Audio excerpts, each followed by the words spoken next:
یہ ماہ رمضان کا مہینہ آ رہا ہے نا، ماہ رمضان کے اندر میرے اور آپ کے نبی صلی اللہ علیہ وسلم اعتکاف میں بیٹھے ہیں۔ آپ اعتکاف فرمایا کرتے تھے اور اعتکاف میں بیٹھے ہیں۔ پیارے پیغمبر صلی اللہ علیہ وسلم کے ازواج، ایک اماں جان پیارے نبی کی بیوی پیارے پیغمبر صلی اللہ علیہ وسلم کے پاس مسجد میں آتی ہیں اور آقا وہاں اس سے باتیں فرما رہے ہیں۔ دو صحابی وہاں سے گزرتے، جب دو صحابی وہاں سے گزرے، آقا نے ان سے فرمایا کہ میرے صحابہ، یہ میری بیوی ہے، یہ میرے ساتھ جو باتیں کر رہی ہے نا، کون ہے؟ میری بیوی ہے۔ صحابی کہنے لگے یا رسول اللہ صلی اللہ علیہ وسلم، ہمارے دل میں کوئی ایسی میل آ سکتی ہے؟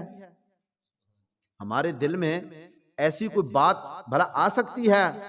آقا نے فرمایا کہ بعض گمان، کہیں کسی کے گمان بھی نہ پیدا ہو جائے، گمان سے بھی بچنا ہے، گمان سے بھی۔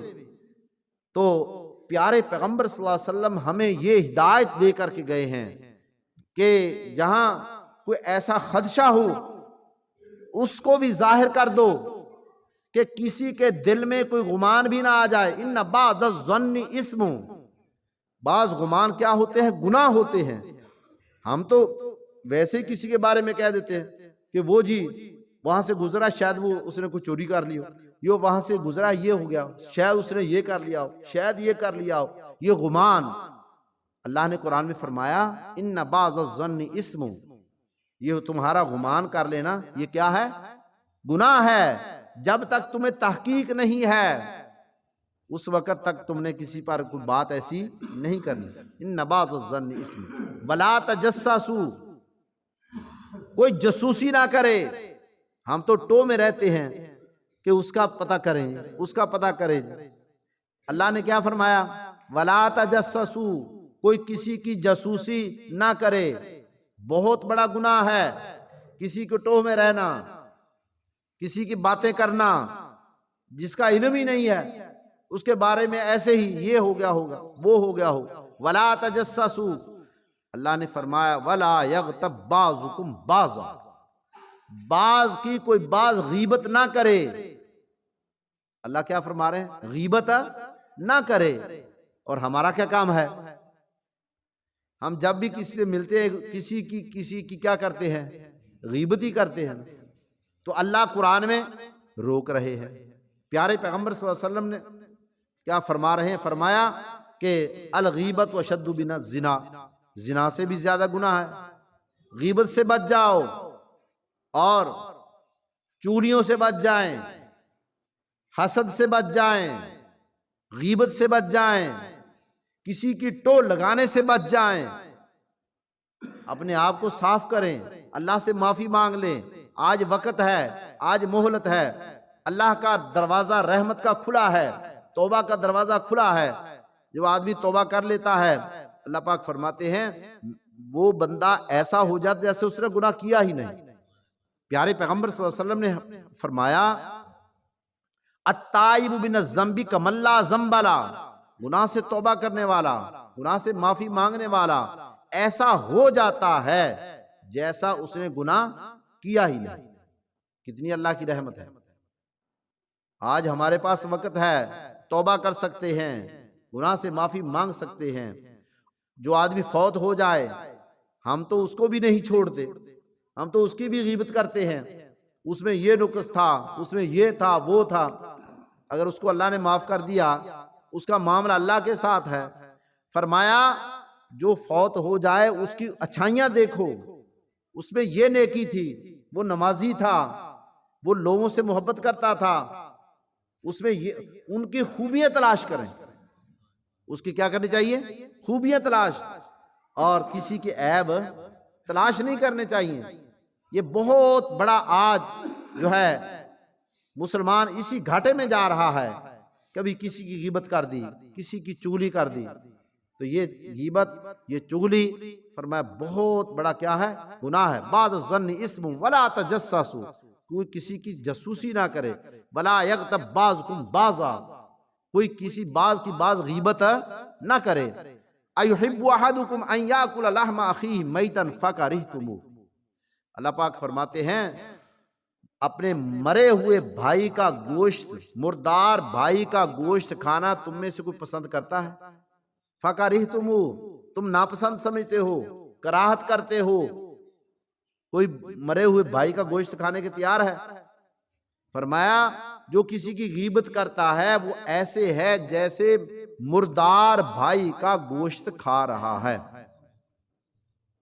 وَاتَّقُوا اللَّهَ، اللہ پاک فرماتے ہیں اللہ سے ڈرو، اللہ سے معافی مانگ لو، اللہ سے معافی مانگ لو۔ ایک آدمی اللہ کا نیک آدمی تھا، کسی مجلس میں گیا، وہاں کوئی غیبت ہو رہی تھی، اس غیبت سے اٹھ کے وہ مجلس سے دور چلا گیا۔ اس کے بعد پھر اس مجلس میں گیا، وہاں پھر وہی باتیں ہو رہی تھی، ایک دو باتیں اس نے بھی کر دی۔ اب رات کے وقت سوتا ہے نا، تو کیا ہوا، ایک آدمی آیا اور خنزیر کا گوشت اس کے پاس ہے، اس کے منہ میں ڈال رہا ہے۔ وہ کہتا ہے مجھے اس سے نفرت ہے، ایک طرف کر دے۔ کہتا ہے دن کو تو کھاتا رہا ہے، گوشت کھاتا رہا ہے دن میں مردار کا، اب کہتا ہے مجھے نفرت ہے۔ کہتا ہے ایسے میرے منہ میں ڈالتا ہے، اور جب وہ صبح اٹھتا ہے اس کے منہ سے وہ سمیل آتی ہے، بدبو آتی ہے۔ وہ کہتے ہیں کہ 40 دن تک وہ بدبو میرے منہ سے آتی رہی۔ کہتا ہے میں نے اللہ سے معافی مانگی، ہمیں پتہ ہی نہیں، ماہ رمضان کا مہینہ آ رہا ہے نا، روزہ رکھ کر بعض لوگ کیا کرتے ہیں، کہتے ہیں چلو جی روزہ رکھا ہوا ہے، اب باتیں کرتے ہیں، اب غیبت کرتے ہیں، اب چغلیاں کرتے ہیں۔ پیارے نبی صلی اللہ علیہ وسلم کے زمانے میں 2 عورتیں تھیں، انہوں نے روزہ رکھا۔ جب روزہ رکھا اتنا روزہ ان کو لگا مرنے کے قریب ہو گئی، مرنے کے قریب ہو گئی۔ تو پیارے پیغمبر صلی اللہ علیہ وسلم کو اطلاع دی گئی، یا رسول اللہ صلی اللہ علیہ وسلم 2 عورتیں ہیں، روزہ رکھا ہوا ہے اور وہ تو مرنے کے قریب ہوگی، اب کیا کریں؟ فرمایا ان کو بلا کے لاؤ۔ ان کو لایا گیا، آقا نے فرمایا یہاں قے کرو۔ جب قے کی تو اس قے میں خون اور گوشت کی بوٹیاں نکلی۔ آقا نے فرمایا یہ جو تم مردار بھائی کا گوشت کھاتی رہی ہو، کیا مطلب جو غیبت کرتی رہی ہو نا، یہ وہ چیز تمہارے اندر سے نکل رہی ہے، اس وجہ سے تم روزے سے مرنے کے قریب ہو گئی ہو کہ تم جو ہے چغلیاں کرتی رہی ہو، غیبت کرتی رہی ہو۔ اس لیے ماہ رمضان کا برکت والا مہینہ آ رہا ہے، ابھی سے نیت کریں، کسی کی چغلی نہیں کریں گے، کسی کی غیبت نہیں کریں گے، حلال استعمال کریں گے، حرام سے بچیں گے، حرام سے بچیں گے۔ اور اتنی اللہ کی رحمت والا مہینہ آ رہا ہے کہ پیارے پیغمبر صلی اللہ علیہ وسلم ماہ رمضان آنے سے پہلے ہی اس کی تیاری شروع فرما دیتے تھے۔ پہلے پیارے پیغمبر صلی اللہ علیہ وسلم نے ماہ رمضان آنے سے پہلے صحابہ کو خطبہ دیا، فرمایا میرے صحابہ تمہارے اوپر ایک ایسا مہینہ آ رہا ہے، بہت بڑا مہینہ ہے، بہت شان والا مہینہ ہے، بڑی عظمت والا مہینہ ہے، دیکھنا اس کا ایک ایک منٹ، ایک ایک سیکنڈ ضائع نہ کر دینا۔ ایک نیکی کرو گے 70 نیکی کا اللہ اجر عطا فرمائیں گے، ایک فرض ادا کرو گے 70 فرضوں کا اللہ ثواب عطا فرمائیں گے۔ کتنا بڑا مہینہ فرمایا، اس لیے آقا نے ماہ رمضان آنے سے پہلے ہی خبردار فرما دیا کہ اتنی برکت والا مہینہ ہے، اولہ رحمت، اول عشرہ اس کا رحمت ہے اللہ کی، اوسطہ مغفرۃ، آقا نے فرمایا میرے صحابہ ماہ رمضان کا درمیان والا عشرہ کیا ہے، اولہ رحمت اوسطہ مغفرۃ، مغفرت کا عشرہ آ رہا ہے، آخرہ عتق من النار، آقا نے فرمایا میرے صحابہ رمضان کا آخری عشرہ دوزخ سے آزادی کا عشرہ ہے۔ اتنی برکت والا مہینہ، اتنی مغفرت والا مہینہ، اتنی سعادت والا مہینہ، آقا نے ماہ رمضان آنے سے پہلے صحابہ کو خبردار کر دیا۔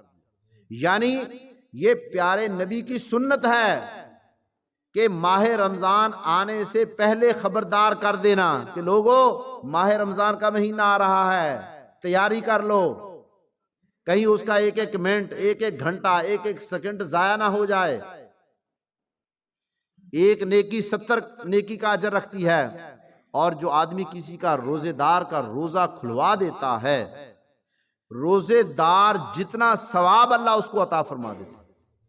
اور پھر یہ بھی فرمایا کہ روزے رکھنے والے کے اجر میں کمی نہیں کی جاتی۔ ہمارا تو یہ حال ہوتا ہے نا، کچھ لوگ کہتے ہیں اپنی کھجور گھر سے لے جائیں، اگر کسی نے افطار کرا دیا نا، کہتے ہیں پہلے اپنی کھجور کھائیں گے، کہیں میرا ثواب وہ نہ لے جائے۔ تو آقا نے فرمایا یہ ثواب جس نے روزہ رکھا ہے اس کے ثواب میں کمی نہیں کی جائے گی، اور جس نے روزہ کھلوایا ہے اتنا ہی اجر اللہ اس کو، روزے کا اجر اللہ اس کو عطا فرما دے۔ صحابہ کہنے لگے یا رسول اللہ صلی اللہ علیہ وسلم، ہم پہ اتنی طاقت نہیں ہے کہ کسی روزے دار کو کھانا کھلائیں، کسی کو پیٹ بھر کر کھانا کھلانے کی ہم پہ طاقت نہیں ہے۔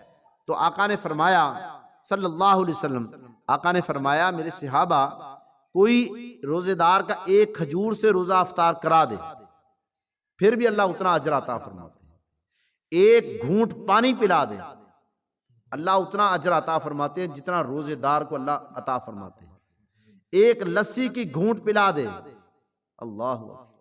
آقا نے فرمایا اللہ اتنا ہی اجر عطا فرماتے ہیں جتنا روزے دار کو اللہ نے اجر دیا۔ یہ روزے دار کے اجر سے کم نہیں ہوگا، اللہ اپنے پاس سے، قیامت کا دن ہوگا اور ہر آدمی کو اجر، نیکی کا اجر ملے گا، حاجی کو اجر حج کا ملے گا، نمازی کو نماز کا اجر ملے گا، لیکن جس وقت روزے کا وقت آئے گا، آقا نے فرمایا، اللہ فرمائیں گے الصوم لی وانا اجزی بہ، میرے فرشتوں ایک طرف ہو جاؤ، میرے بندے نے روزہ خاص میرے لیے رکھا ہے، اس کا اجر میں خود دوں گا۔ فرشتے سے کہیں گے تو ایک طرف ہو جا، میں جانوں میرا بندہ جانے۔ باقی جتنے بھی اعمال ہیں فرشتے سے اللہ حکم دیتے ہیں، اس نے صدقہ کیا ہے اتنا اجر اس کے نامہ اعمال میں لکھ دو، اس نے زکوٰۃ دی ہے اس کے نامہ اعمال میں اتنا اجر لکھ دو، اس نے نماز پڑھی ہے اس کے نامہ اعمال میں اتنا اجر لکھ دو، اس نے قرآن کی تلاوت کی ہے اس کا اتنا اجر لکھ دو۔ لیکن روزے کا اجر فرشتے سے کہتے ہیں ایک طرف ہو جا، روزہ جانے میرا بندہ جانے۔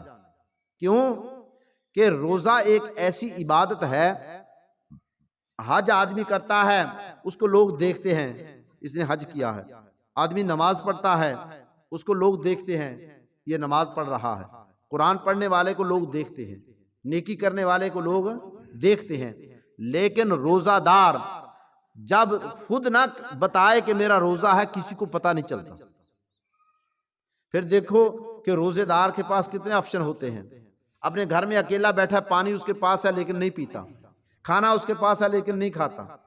اللہ پاک فرماتے میرے فرشتوں دیکھو میرا بندہ بھوکا ہے سارے دن کا، کھانا کیوں نہیں کھا رہا، سارے دن کا پیاسا ہے، یہ پانی کیوں نہیں پی رہا، میرے بندے کو پتا ہے میرا اللہ ہے، میں نے اللہ کے ڈر کی وجہ سے، اپنے اللہ کے ڈر، میرے اللہ نے مجھ پر فرض کیا ہے روزہ، اس لیے وہ کھانا نہیں کھاتا، وہ پانی نہیں پیتا، وہ جھوٹ نہیں بولتا، غیبت نہیں کرتا، چغلی نہیں کرتا، وہ کہتا نہیں بھائی نہیں میرا روزہ ہے۔ آقا نے فرمایا اگر کوئی آدمی لڑ پڑے نا تو وہ آدمی اس کو کہتے بھائی میں تیرے ساتھ نہیں لڑتا کیونکہ میرا روزہ ہے، بس میرا کیا ہے روزہ ہے۔ تو اللہ پاک فرماتے فرشتوں ایک طرف ہو جاؤ، میں جانوں میرا بندہ جانے، اس کا اجر میں خود عطا کروں۔ تو روزے کا اجر اللہ خود عطا فرماتے ہیں۔ تو ہمیں بھی چاہیے ہم کیا کریں کہ آنے سے پہلے اس کی کوشش کریں کہ انشاءاللہ پورے روزے رکھیں گے، انشاءاللہ قرآن کی سنیں گے، تراویح پڑھیں گے۔ جب ہم نیت کریں گے اللہ اس پر ہمیں کیا کریں گے اجر عطا فرمائیں کہ میرے بندے نے نیت کی ہے، میرے بندے نے نیت کی ہے کہ ماہ رمضان کا مہینہ آ رہا ہے، الحمدللہ روزے رکھیں گے، لوگوں کو روزے رکھوائیں گے، روزے لوگوں کو کھلوائیں گے، نیت کی ہے اللہ نے اجر عطا فرما دیا۔ تو اللہ ہم سب کو نیک اعمال کرنے کی توفیق عطا فرمائے۔